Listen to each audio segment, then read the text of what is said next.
Parang ganon. Ako? Alam mo rin, nalalasuan ako sa tanong mo. Chika! Go, Angel. Madumi utak. Talaga. Naku, ano yun? Ayaw na lang nagkukwento ako ng personal. Strict kasi yun eh. Wow. Wow. Feeling ko yung lips ko. Oh. Kasi lagi niyang kinikiss. Wow! Ah. Pero Angel, para ma-maintain ba yung beauty at saka yung katawan, ano yung mga sacrifices mo? Wala. Wala! Aray! Hindi siyempre kinakailangan sa role na ganito ka, ganyan-ganyan, or character dapat ganito ang peg, di ba?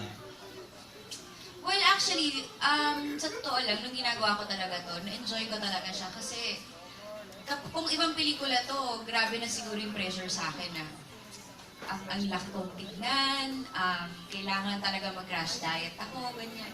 So, nung ginagawa ko siya, all the more na nakikita kung gano'n ako kataba, talaga na-enjoy naman namin.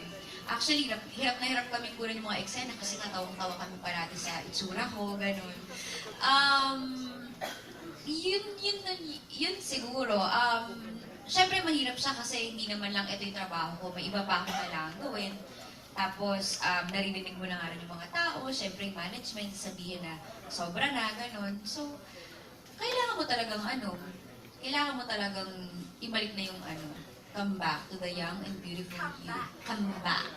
Diba? Kailangan mo na talagang ibalik yung dating ikaw. Kung saan ka talaga nagustuhan ng mga tao. Siyempre, kailangan lovable ka pa din, charming ka pa din tignan, at maganda ka pa rin tignan sa paningin nila.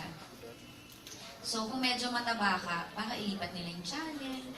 Iniisip ko lang din yung network sa Ma'am Charo. So, Nagkaroon ka na rin ba ng fat memo or something? fat memo, hindi naman. Text lang. Oo, text lang. Iha, tama na. Alam na agadan. Sabi ko, opo Ma'am Charo, bigyan mo na po ang kontrata na kapag. Thank you. Kay Nanette naman.